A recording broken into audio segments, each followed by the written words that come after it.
नमस्कार मित्रों, मेरे कथा निधि चैनल पर आपका बहुत सारा स्वागत है।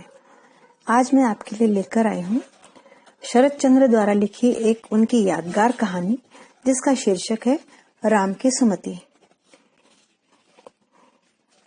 रामलाल की उम्र तो 15-16 वर्ष ही थी, पर दुष्ट बुद्धि उसमें कम न थी। गांव के लोग उससे डरते थे। उसका अत्याचार कब, किधर से, किस रूप में टूट पड़े, इस बात का अंदाजा लगाना मुश्किल था। उसका सौतेला बड़ा भाई श्यामलाल शांत प्रकृति का था। वह गांव के जमींदार के यहाँ काम करता और अपनी जमीन जायदाद की भी देखभाल करता। घर की हालत मजे की थी। कुआं, बगीचा, खेत, 10-20 घर, बागधी प्रजा और कुछ नगद रुपया भी उसके पास जमा था। श्यामलाल की विधवा माँ का जब देहांत हुआ तो मरते वक्त अपने 2.5 साल के दूध पीते बच्चे रामलाल को और अपनी सारी गिरस्ती को अपनी 13 साल की बालिका पतोहू नारायणी के हाथ सौंप गई। यूं नारायणी रामलाल की भाभी लगती। इस साल चारों तरफ बुखार का बोलबाला था। नारायणी को भी बुखार आ गया। 3-4 गांवों के बीच नीलमणि बाबू ही एकमात्र डॉक्टर थे, सो भी अधकचरे। फिर इस समय उनकी फीस भी 1 रुपए से बढ़कर 2 रुपया हो गई थी। 7 दिन बीत गए थे दवा लेते लेते, पर नारायणी का बुखार जरा भी हल्का न पड़ा। श्यामलाल को चिंता हो गई। घर की नौकरानी नृत्यकाली जो डॉक्टर बुलाने गई थी, वो लौटकर आई और बोली, डॉक्टर साहब आज आन गांव जाएंगे, 4 रुपया पर, सो नहीं आ सकते। श्यामलाल को गुस्सा आ गया। बोले, अरे तो कमबख्त, हम भी तो उसे 4 दे देते, आता तो सही, रुपया बड़ा है कि जान, जा तू बुला ला। नारायणी ने कमरे के भीतर से बात सुन ली। कमजोर कांपते हुए स्वर में वह बोली, सुनो, यहाँ आओ, तुम इतने घबरा क्यों रहे हो? डॉक्टर आज नहीं आते तो कल सही, एक दिन में क्या बिगड़ा जाता है। रामलाल जो आंगन के एक कोने में अमरूद के पेड़ के नीचे बैठा चिड़ियों के लिए पिंजरा बना रहा था, उठकर आया और बोला, तू रहने दे नेत्रकाली, मैं जाता हूँ। देवर की आवाज सुनते ही नारायण घबरा कर उठ बैठी और बोली, सुनते हो, राम को रोको। ओ राम, मेरे सिर की कसम है, जाना मत भैया, तू मेरा राजा भैया है, किसी से लड़ते नहीं है। राम ने सुना ही नहीं, बाहर चला गया। उसका 5 साल का भतीजा जो अब तक सीखे हाथ में लिए जैसा का तैसा बैठा था, वह बोला, पिंजरा नहीं बनाओगे चाचा? बना लेंगे, कहकर राम चल दिया। नारायण ने माथा ठोक लिया। रोने के स्वर में पति से कहा, तुमने उसे जाने क्यों दिया? देखो अब वह क्या उपद्रव करके आता है। श्यामलाल गुस्से में थे, झुंझला कर बोले, मैं क्या करूं? तुम्हारे रोकने पर भी नहीं रुका तो मेरे कहने से रुक जाता। हाथ क्यों नहीं पकड़ लिया? इस अभागे के मारे तो घड़ी भर भी चैन नहीं, मर जाऊं तो अच्छा। नित्तो जा तो बेटी, खड़ी मत रहे, भोला को भेज, समझा बुझा कर उसे मेरे पास लौटा ला, शायद वह अभी गाय चराने नहीं गया है। नृत्यकाली भोला की तलाश में चल दी। राम नीलमणि डॉक्टर के घर जा पहुंचा। डॉक्टर अपने डिस्पेंसरी में बैठे थे। डिस्पेंसरी यानी एक टूटी अलमारी के सामने एक टूटी कुर्सी टेबल लगाए कांटा हाथ में लिए दवा तोल रहे थे और 4-5 रोगी मुंह बाए उसी को देख रहे थे। डॉक्टर ने तिरछी निगाह से राम को देखकर उसको अनदेखा कर दिया। राम क्षण भर चुपचाप खड़ा रखे, फिर बोला, भाभी का बुखार क्यों नहीं अच्छा होता? डॉक्टर ने कांटे पर ही निगाह जमाए हुए कहा, नहीं होता तो मैं क्या करूं, दवा तो देता हूँ। खाक देते हो? सड़ी मैदा के चूरे से कहीं बुखार टूटता है? सुनते ही डॉक्टर कांटा, बाट, दवा आदि सब चीजों को एक तरफ हटाकर लाल लाल आंखें निकाल करके राम की एक तरफ देखते रहे। इतनी बड़ी हिमाकत की बात उनके सामने कोई जबान पर ला सकता है, उन्हें मालूम ही नहीं था। क्षण भर के बाद वे गरज पड़े, सड़ी मैदा का चूरा तो फिर लेने क्यों आता है रे? और तेरा भैया मुझे पैर पकड़कर बुलाने क्यों भेजता है रे? राम ने कहा, इस तरफ कहीं और कोई डॉक्टर नहीं है, इसलिए तुम्हें बुलाने भेजा है, अगर होता तो नहीं भेजते। और कमरे में बैठे हुए लोगों को देखकर राम आगे बोला, भैया किसी के पैरों नहीं पड़ते, आते वक्त भाभी ने कसम दिला दी, नहीं तो तुम्हारे सब दांत अभी तोड़ देता। खैर सुनो, अच्छी दवा लेकर अभी तुरंत आ जाओ, देर मत करना। आज अगर बुखार अच्छा नहीं हुआ तो कल आकर तुम्हारी ये सारी शीशी बोतलें चकनाचूर कर जाऊंगा। एक बुड्ढे ने कुछ हिम्मत बंधा कर कहा, डॉक्टर साहब, राम चला गया है, अब आप और देर न करें। अच्छी दवाई अगर कहीं छिपा कर रखी हो तो उसे लेकर जल्दी चले जाओ। उसका नाम राम है, जो कह गया है वही करके छोड़ेगा।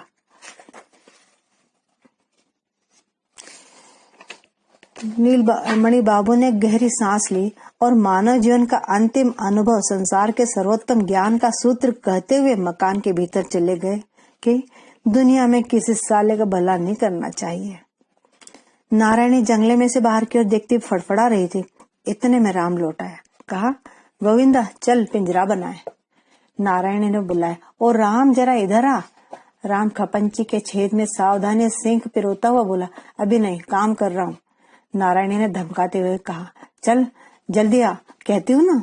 राम सब छोड़ छाड़ कर तुरंत उठ बैठा और धीरे से भाभी के कमरे में आकर तख्त पोष के एक और पाए ताने बैठ गया।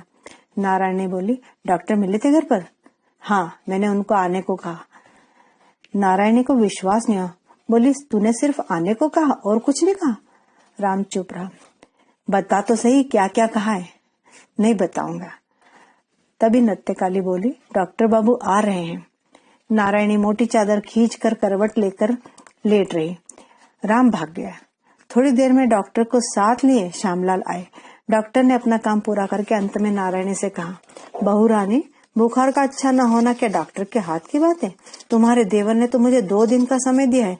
इस बीच अच्छा हो गया तो ठीक है, नहीं तो वो हमारे मकान में आग लगा देगा। मारे शर्म के नारायणी का तो मरना हो गया। बोली, उसकी सब बातें ऐसी होती, आप किसी तरह की चिंता न करें। डॉक्टर ने कहा, लोग कहते कि उसका एक गिरोह है। उस गिरोह की बात और काम में कोई फर्क नहीं पड़ता। इसी से बड़ी आशंका हो रही है बहू। हम तो दवा ही दे सकते हैं, प्राण तो नहीं दे सकते ना। नारायणी चुप हो गई। श्यामलाल ने नाराज होकर कहा, यह तो हम जानते हैं कि वह छोरा किसी न किसी दिन जेल जाएगा, पर साथ में कहीं हम लोगों को भी जाना पड़े तो मुश्किल हो। आज नीलमणि बाबू अपने खास कमरे का संदूक खोलकर असली कुनैन और ताजी दवा लाए थे। उसे देखकर सब समझा बुझा कर वे चलने लगे तो श्यामलाल ने उन्हें 4 रुपए फीस देनी चाहिए। डॉक्टर ने दांतों तले जीभ दबा कर कहा, सर्वनाश, मेरी फीस 1 ही रुपया है, उससे ज्यादा हरगिज नहीं ले सकता। मेरी ऐसी आदत नहीं है। श्याम बाबू, रुपया 2 दिन की चीज है और मगर धर्म हमेशा का है। 2 दिन पहले यहीं से उन्होंने 1 की जगह 2 रुपए लिए थे। इस बात को भी आज वे भूल गए। खैर, कुछ भी हो, नारायणी अच्छी हो गई और घर के कामकाज पहले की तरह चलने लग गए। करीब 2 महीने बीत गए। एक दिन नारायणी नदी से नहाकर लौटते ही पानी का घड़ा उतारते हुए बोली, नित्तो, वो बंदर कहाँ गया? बंदर कौन है, इसे घर के सभी लोग जानते थे। नृत्यकाली ने कहा, छोटे बाबू अभी तो यहाँ थे, वहां बैठे थे, पतंग बना रहे थे। नारायणी ने राम को देखते ही बुलाया, इधर तो आ भागे, तू इधर आ, तेरे मारे क्या मैं कुएं पोखर में डूब मरूं? रामलाल आधे बेल के गूदे को लकड़ी से खुरचता हुआ नारायणी के सामने आकर खड़ा हो गया। नारायणी बोली, संतरा के बगीचे की खीरे की बेल क्यों उखाड़ लाया, बता। मुझे उसने उखाड़ते देखा है क्या? उसने नहीं देखा, मैंने तो देखा है। क्यों उखाड़ी, बता। उस बुढ़िया रान ने मुझे गाली क्यों दी? नारायणी जल भुन गई। गाली की बात पीछे सुनूंगी, पहले बता तू चोरी करने गया क्यों था? रामलाल अचंभे और गुस्से में आकर बोला, चोरी कर रहा था? हरगिज नहीं, जरा सा खीरा ले लिया तो क्या चोरी हो गई? नारायणी भड़क कर बोली, हाँ, बंदर होती है 100 बार होती है। चोरी किसे कहता है, जरा सा बच्चा भी जानता है। ढींगड़ा तो हो गया, पर तू अब भी यह नहीं जानता। खड़ा रहे एक पैर पे। पाजी कहीं का, खड़ा हो, उठा पैर। नारायण का बेटा गोविंदा था, जो कि राम का वाहन। 24 घंटे वह राम के पास रहता और सब काम में उसकी सहायता करता। राम के हुक्म के मुताबिक अब तक वह पतंग के पकड़े बैठा था। गड़बड़ी देखी, उसे छोड़ वह माँ के पास आकर खड़ा हो गया। राम को इधर उधर करते देख चट से, चाचा खड़े रहो एक पैर से, ऐसे कहकर स्वयं उसने खड़े होकर एक पैर से खड़े होने की तरकीब बता दी। राम ने तड़ से उसके गाल पर एक तमाचा जड़ दिया और बोला, चुप बे, और फिर एक टांग पर खड़ा हो गया। नारायण ने किसी कदर हंसी रोककर बच्चे को गोद में उठा रसोई घर में चली गई। 2 मिनट बाद बाहर आकर उसने देखा राम वैसे ही एक पैर से खड़ा है और धोती के छोर से बार बार आंखें पोंछ रहा है। नारायणी ने कहा, अच्छा जा, हो गया, अब ऐसी बदमाशी मत करना।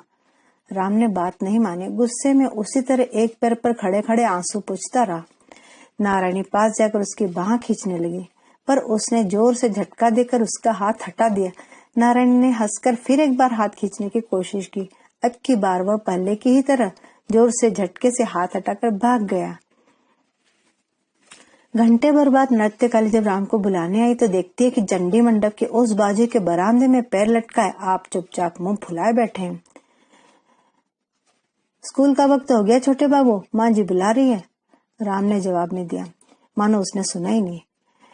नित्तो ने सामने जाकर कहा, माँ जी नहा धोकर खाने को कह रही हैं। राम आंखें घुन्नाता हुआ गरज कर बोला, जा तू यहाँ से, दूर हो। मगर माँ जी ने कहा जो सुन लिया? नहीं सुना, जा, मैं नहीं नहाऊंगा, नहीं खाऊंगा, कुछ नहीं करूंगा, तू जा यहाँ से। अच्छा तो मैं जाकर कह देती हूँ। दासी जाने लगी। राम उसी वक्त उठकर चट से पिछवाड़े के गंदे तालाब में डुबकी लगाया और भींगे से भींगे कपड़े पहने उसी तरह फिर आकर बैठ गया। नारायणी खबर लगते घबराकर दौड़ी दौड़ी आई। अरे ओ भूत, यह क्या किया तूने? उस तलैया में तो मारे डर के कोई पैर तक नहीं डूबा था और तू मजे से डुबकी लगाया। उन्होंने अपने आंचल से अच्छी तरह उसकी देह पोंछी, सिर पोंछा, अपने हाथ से कपड़े बदले और फिर घर में ले जाकर खाना परोसा।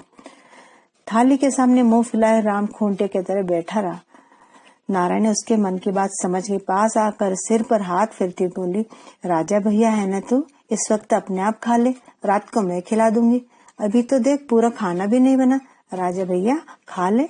तब राम चुपचाप खा कर कपड़े पहनकर स्कूल चल दिया। दासी ने कहा, तुम्हारी वजह से इसकी सब आदतें बिगड़ती है माँ जी। इतने बड़े लड़के को गोद में बिठाकर खिलाया जाता है कहीं? जरा सा रूठ गया तो गोद में बिठाकर हाथ से खिला। नारायणी मुस्कुराई, नहीं तो खाता ही नहीं। रात को खिलाने का लोभ न दिखाती तो वही मुंह फुलाए बैठे रहता, खाता थोड़ी। खाता कैसे नहीं? भूख लगती तो आप ही खाता, इतना बड़ा तो हो गया। नारायणी भीतर ही भीतर नाराज से होकर बोली, तुम लोग तो उसकी उम्र ही देखा करते हो। अरे बड़ा होगा, होश संभालेगा तो उसे आप ही ला जाएगी। वह खुद ही तब न तो गोद में बैठेगा और न मुझसे खिलाने को कहेगा। दासी दुखित होकर बोली, मैं तो अच्छे के लिए कह रही हूँ, नहीं तो मुझे क्या पड़ी है, 16-17 साल का हो चला। अब अगर उससे अकल न आई तो कब आएगी? नारायणी को गुस्सा आ गया। बोली, अकल आने के लिए कोई उम्र नहीं होती नित्तो। किसी को 2 साल पहले आती तो किसी को 2 साल बाद। यही तो तुम्हें दोष है माँ जी, वह कितना शरारती हो गया, सो क्या तुमसे छुपा है? मोहल्ला भर यही कहता है कि तुम्हारी लाड़ प्यार नहीं उसे। नारायणी ने रूखे स्वर से कहा, मोहल्ले के लोग लाड़ प्यारी देखते हैं, डांटती डपटती तो कोई देखता है, पर तू तो मोहल्ले की नहीं है। सवेरे से एक पैर पर खड़ा खड़ा रोता रही है, तलैया के सड़े पानी में नहाया। भगवान जाने बीमार पड़ेगा तो उसके बाद तेरी क्या यह चाहती कि मैं उसे भूखा स्कूल भेज देती? घर और बाहर का रात दिन का लांछन तो अब मुझसे नहीं सहा जाता नित्तो। कहते कहते उसका सर रूंध गया, आंखें डबडबा आई। दासी नहीं जानती थी कि इसी बात पर कल रात को पति से भी मामूली कलह हो चुकी है। बोली, रोती क्यों माँ जी? मैंने कोई बुरी बात तो नहीं कही। लोग कहते इसी से जरा संभल जाने के लिए मैंने कहा था। नारायणी ने आंखें पोंछकर कहा, भगवान सब आदमियों को एक सा नहीं बनाते नित्तो, वह जरा शरारती है, इसीलिए तो मुझे जिस की बात सुननी पड़ती चुपचाप। लेकिन जब तब लाड़ प्यार करने की उलाहना लोग क्यों देते? लोग क्या चाहते कि मैं उसे काट कर नदी में बहा दूं? तभी सबके कलेजे ठंडे होंगे। राम को भाई के साथ बैठकर खाना बिल्कुल पसंद न था। आज रात को जानबूझकर ही नारायणी ने दोनों भाइयों की थाली पास लगाई और खुद बगल में जा बैठे। राम रसोई में घुसते उछल पड़ा, बोला, जाओ, मैं नहीं खाता, मैं आज खाऊंगा ही नहीं। नारायणी बोली, अरे आ तो। फिर थोड़ी देर में बोली, तो जा, सो जा। नारायणी के गंभीर कंठस्वर से राम की उछल कूद एकाएक बंद हो गई, मगर वो खाने बैठा नहीं, चुपचाप खड़ा रहा। रसोई घर के दूसरे दरवाजे से श्यामलाल के आते ही राम आंधी की तरह बाहर हो गया। श्यामलाल बोले, राम ने नहीं खाया क्या? नारायणी बोली, वह मेरे साथ खाएगा। खाना खाकर जो ही श्यामलाल बाहर गए तो ही राम मुट्ठी में राख लिए हुए भीतर आया और बोला, मैं किसी को खाने नहीं दूंगा, सबकी थाली में राख डाल दूंगा। डालू डालू? नारायणी ने मुंह उठाकर कहा, डाल के देखना कैसी सजा मिलती है।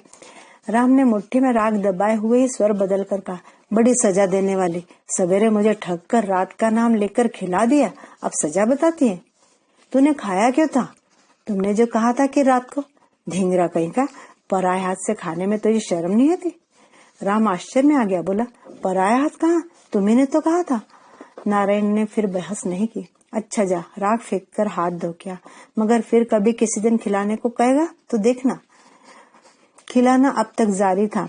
इतने में दासी एक बार दरवाजे के भीतर से इधर उधर करके और झांक कर निकल गई। नारायणी ने बोला, राम तुझे क्या कभी अक्ल न आएगी? राम क्या कभी तुझे सम्मति न देंगे? भगवान, लोगों के ताने तो अब मुझसे सहे नहीं जाते। राम कौर निगल कर बोला, कौन है वो लोग, जरा उनका नाम तो बताना। बस कौन है उनका नाम बताओ तुम्हें। परंतु कुछ ही महीनों बाद नारायणी के लिए यह सब कुछ असह्य हो गया, जब उसकी विधवा माँ दिगंबरी अपनी 10 वर्ष की लड़की सुरधुनी के साथ उसके यहाँ रहने आ गई। अब तक वह अपने भाई के घर दिन काट रही थी। सहसा भाई की मृत्यु हो जाने से नारायणी ने पति को राजी करके आदमी भेजकर उसे अपने यहाँ बुलाया। वह आई और आते ही उसने अपनी लड़की नारायणी और लगे हाथ फिर राम पर भी अधिकार जमाने के लिए पैर पसारने शुरू किए। शुरू से ही वह राम को विद्वेष की दृष्टि से देखने लगी। आज सवेरे राम 2-3 हाथ लंबा एक पीपल का पौधा ले आया और उसने आंगन के बीचों बीच गाड़ना शुरू किया। रसोई घर के भीतर बैठी हुई दिगंबरी यह सब देखती हुई तीखी आवाज में बोली, यह क्या हो रहा है राम? राम ने उसकी ओर देखकर कहा, पीपल बड़ा हो जाएगा तो खूब छां रहेगी। पीपल की छां बहुत अच्छी होती है। गोविंदा जाते एक लोटा पानी ले आ। दिगंबरी की आग सी लग गई, बोली, आंगन में पीपल का पेड़, यह तो सारी दुनिया से निराली बात है। घर में पीपल लगाते यहीं देखा। गोविंदा अपने सामर्थ्य के अनुसार एक छोटी सी लुटिया में पानी भर लाया। राम ने उसके हाथ से लुटिया लेकर प्रेम से हंसते हुए कहा, इतने से पानी से क्या होगा रे पगला, तू यहाँ खड़ा रहे, मैं पानी लाता हूँ। इसके बाद घड़ों पानी उंडेल कर सारे आंगन में कीचड़ करके जब तक राम ने वृक्षारोपण कर्म समाप्त किया तब तक नदी से नहाकर नारायणी भी लौट आई। अब तक दिगंबरी भूसे की आग की तरह अपने आप में जल रही थी। लड़की को देखते चिल्ला उठी, देख नारायणी देख, अपने देवर की करतूत अपनी आंखों से देख। आंगन के बीच पीपल गाड़ कर कहता है छां होगी। नारायणी ने पीछे को मुड़कर देखा। सचमुच वह ढेर के ढेर बांस और खरपचिया लेकर आ रहा है। भोला और राम की उम्र लगभग एक ही जैसी थी। नारायणी हंसने लगी। उधर माँ का क्रोधपूर्ण घबराहट का व्यस्त भाव और इधर राम का यह पागलपन, सारा दृश्य उसको बड़ा हास्यकर प्रतीत हुआ। हंसकर बोली, आंगन में पीपल के पेड़ का क्या होगा रे? राम आश्चर्य में आकर बोला, क्या होगा क्या भाभी, कैसी ठंडी ठंडी छां होगी। और ये जो छोटी सी डाली देख रही हो ना, बड़ी होने पर, ए गोविंदा उंगली मत दिखा, बढ़ेगी नहीं। बड़ी होने पर इस पर झूला डालेंगे और गोविंदा को खूब झुलाया करेंगे। नारायणी हंसती हुई भरा हुआ कलसा रखने रसोई घर में चली गई। मारे गुस्से के दिगंबरी की आंखें जलने लगी। बोली, तूने कुछ कहा नहीं? तो यहीं लगेगा क्या पीपल का पेड़? नारायणी ने हंसते हुए कहा, माँ तुम घबराती क्यों हो? इतना बड़ा पेड़ कुछ लगेगा थोड़ी, उसमें जड़वड़ कहाँ है जो घड़ों पानी डालने से जम जाएगा। ये तो कल ही सूख साख कर अलग हो जाएगा। दिगंबरी बोले, नहीं नहीं, तू इसे उखाड़ के फेंक दे। नारायणी ने चौंक कर कहा, बाप रे, तब तो इस घर में रहना मुश्किल हो जाएगा। दिगंबरी ने कहा, पीपल पर दुनिया भर के कौवे चेल गुद्द आकर बसेरा करेंगे, हड्डी गोश्त डालकर आंगन बिगाड़ेंगे। नारायणी कुछ देर चुप रहकर जोश से हंस पड़ी। बोली, अरे अभी तो लड़का है माँ, उसमें इतनी अकल कहाँ है? अकल होती तो क्या अपने घर के आंगन में पीपल लगाता? 2 दिन रहने तो दो, फिर वह आप ही उखाड़ कर फेंक देगा। फेंक देगा? वह क्या फेंकेगा, मैं खुद ही फेंक दूंगी ना। नारायणी बोली, नहीं माँ नहीं, ऐसा ना करना, पहले ही से कह देती हूँ, तुम उसे पहचानती नहीं, मेरे से उसके दादा भी उसे छूने की हिम्मत नहीं करेंगे। माँ आज के दिन लगा रहने दो, फिर देखा जाएगा। दोपहर को नारायणी कमरे में बैठी थी कि दासी ने खबर करी, माँ जी सत्यानाश हो गया, नानी जी ने छोटे बाबू का पेड़ उखाड़ कर फेंक दिया, अब स्कूल से आते हुए खा जाएंगे, किसी को छोड़ेंगे नहीं। नारायणी तुरंत बाहर आई, देखा सचमुच पेड़ नहीं है। माँ से पूछा, माँ राम का पेड़ क्या हुआ? दिगंबरी ने हंडिया सा मुंह बनाकर उंगली से दिखाते हुए कहा, वह पड़ा है। नारायणी ने देखा, उसे सिर्फ उखाड़ कर फेंका नहीं गया, बल्कि तोड़ मरोड़ कर नष्ट कर डाला गया है। नारायणी ने चुपचाप उठाकर उसी वक्त उसे बाहर फेंकवाया और अपने कमरे में चली गई। स्कूल से लौटते राम ने सबसे पहले अपना पेड़ देखा। देखते उछल पड़ा, किताब कापी सब फेंक दी, चिल्ला उठा, भाभी मेरा पेड़। नारायणी रसोई में से निकल आई, बोली, बताती हूँ, इधर आ। नहीं नहीं नहीं आता, पहले बता मेरा कहाँ है पेड़। इधर मेरे पास आ तो सही, बताती हूँ। राम के पास पहुंचते ही वह हाथ पकड़कर उसे कमरे में ले गई। गोद में बिठाकर पीठ पर हाथ फेरते हुए बोली, मंगल को कहीं पीपल का पेड़ लगाए जाते रे पागल। राम ने शांत होकर पूछा, क्यों, क्या होता है। नारायणी, घर की बड़ी बहू मर जाती है, मंगल को नहीं लगाते। राम का चेहरा क्षण भर के लिए उतर गया। बोला, धत, तुम झूठ बोलती हो। नारायणी ने उसी तरह हंसते हुए बोली, नहीं रे, झूठ नहीं है, पत्रा में लिखा है सो झूठ है। कहाँ है, देखो पत्रा। नारायणी मन ही मन घबराई, चट से गंभीर आश्चर्य का भाव दिखाते हुए बोली, तू है कैसा लड़का, मंगल को पत्रा का नाम भी नहीं लेते और तू देखेगा, इतना तो भोला भी जानता है। अच्छा, बुला तो उसे। इतनी बड़ी मूर्खता भोले के सामने प्रकट हो जाएगी, इस भय से अप्रतिभ हो उसने मात्र सम बड़ी बाहू के गले में दोनों बाहें डालकर छाती में मुंह दबकाते हुए कहा, मालूम है, ये तो मुझे भी मालूम है, मगर फेंक देने से फिर तो कोई दोष नहीं रहता ना भाभी। नारायणी ने उसका सिर छाती से चिपकाते हुए कहा, नहीं, अब कोई दोष नहीं है। उसकी आंखें डबडबाई, मीठे स्वर से बोली, क्यों रे राम, मैं मर जाऊं तो तू क्या करे। राम ने जोर से सिर हिलाकर कहा, धत, नहीं, ऐसा नहीं कहते। नारायणी ने छिपाकर आंसू पोंछ लिए, बूढ़ी हो गई, अब मरूंगी नहीं। अब राम की समझ में आया कि हंसी हो रही है। हंसता हुआ बोला, तू बूढ़ी हो गई, एक भी तो दांत नहीं टूटा, एक भी तो बाल नहीं पका।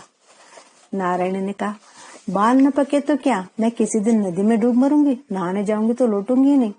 क्यों भाभी, तेरे मारे, तेरी माँ से रात दिन तू झगड़ा करता है, मेरी माँ से रात दिन झगड़ा करता है, उस दिन मालूम होगा जब मैं लौट के ना आऊंगी। इस बात पर राम ने विश्वास तो नहीं किया, लेकिन उसके मन में खटका बैठ गया। बोला, अच्छा, अब मैं कुछ नहीं कहूंगा उनसे, मगर वह क्यों मुझे छेड़ती रहती है।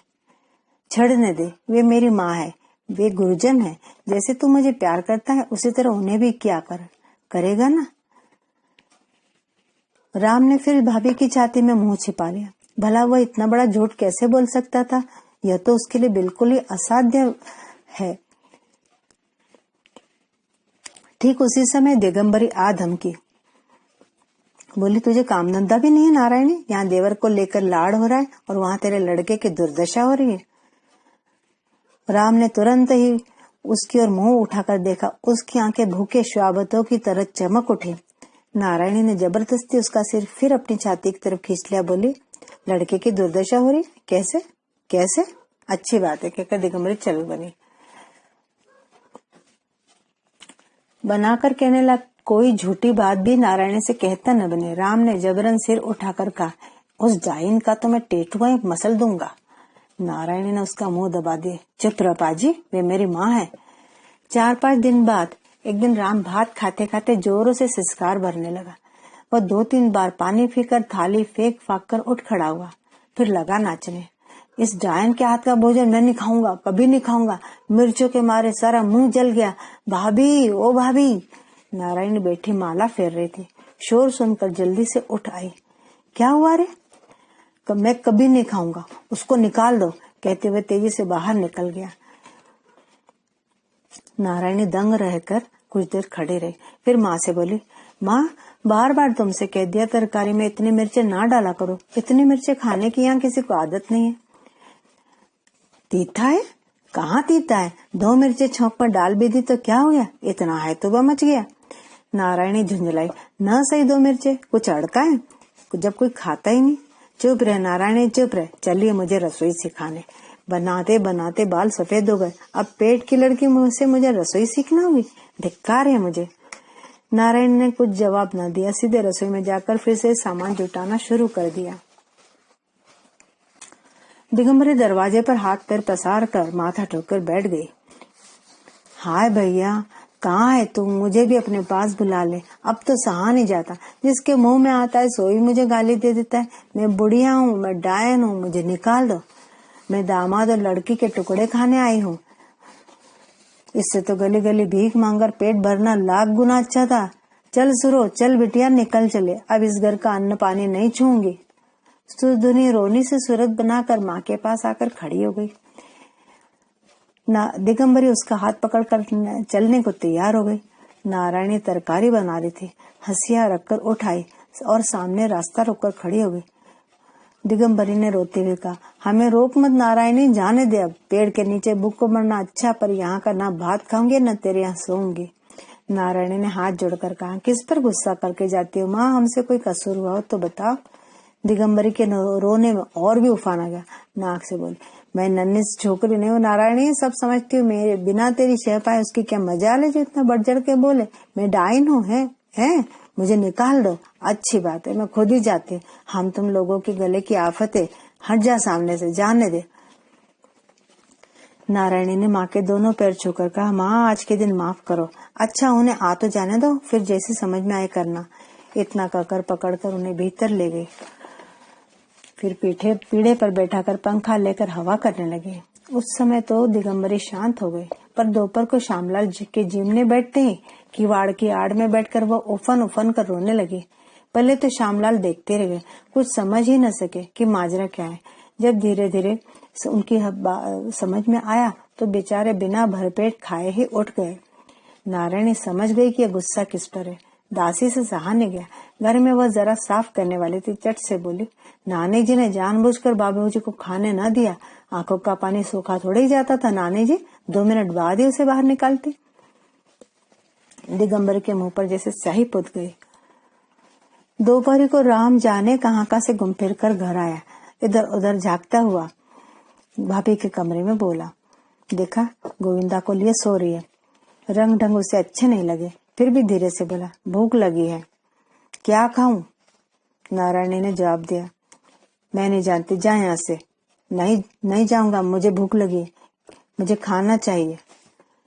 नारायणी ने करवट बदलकर दुख भरे स्वर में कहा, जा नित्य होगी उससे मांग। राम और कुछ न कहकर चुपचाप बाहर चला आया। दासी को खोजने लगा, मिलते बोला, खाने को दे।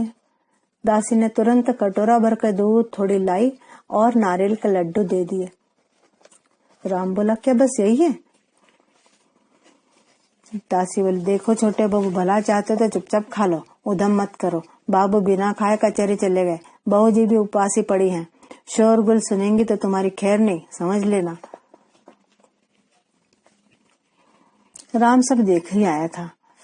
चुपचाप दूध पीकर लाई और नारियल के लड्डू जेब में डालकर तालाब किनारे जा बैठा। खाना उसे अच्छा नहीं लग रहा था।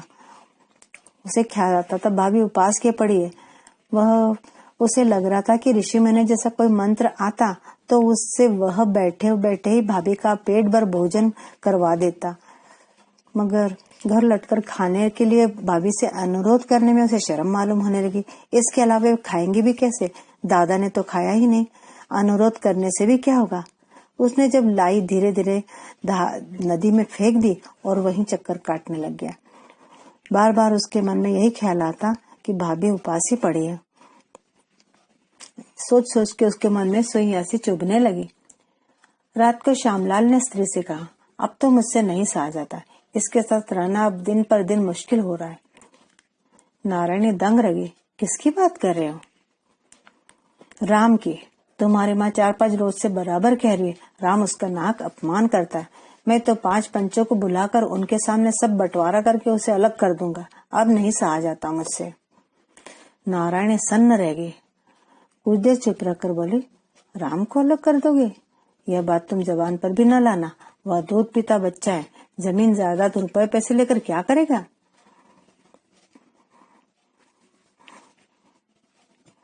अब समझी माँ तुम्हें 4-5 रोज से यही करती फिरती है क्यों? श्यामलाल पहले तो अप्रतिभ हो बगले झांकने लगे, फिर बोले, नहीं तो उन्होंने नहीं कहा। मुझे क्या तुमने नीरा भोंदू समझ रखा है? क्या मैं कुछ नहीं देख सकता?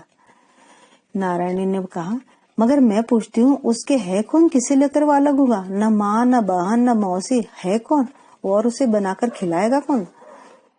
यह सब मैं नहीं जानता।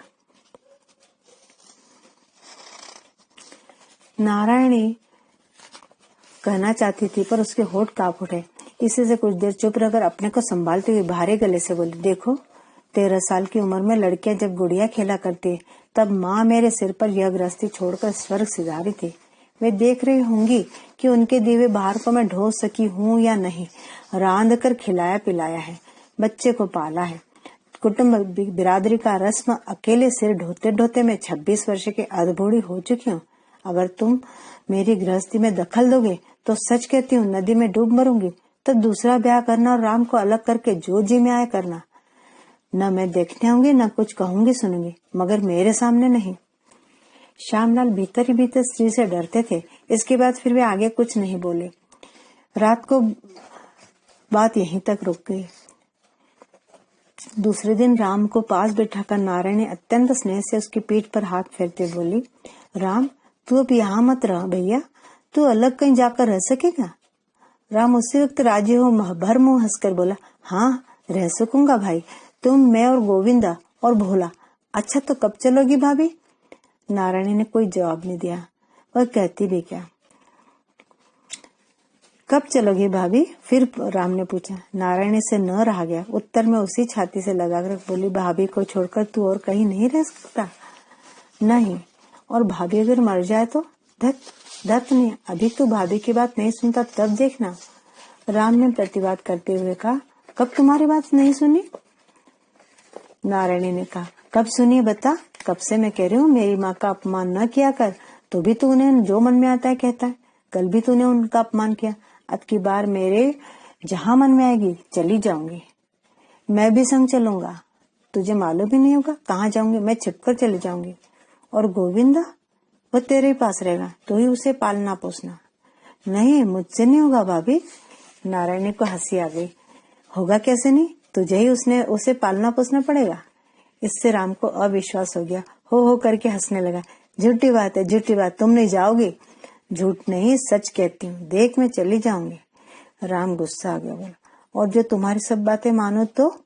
नारायणी ने मुस्कुरा कर कहा, तो नहीं जाऊंगी, और तुझे गोविंदा को भी नहीं पालना होगा। अच्छी बात है भाभी, आज से तुम देख लेना। तो मित्रों, ये था राम की सुमति कहानी का पूर्वार्ध। आशा आपको पसंद आया होगा। को जरूर लाइक करें और कमेंट भी करें। और हाँ, मेरे चैनल को अगर आपने सब्सक्राइब न किया हो तो जरूर कर लीजिए। जल्द ही इसका उत्तरार्ध भी आपके समक्ष पेश करूंगी। धन्यवाद।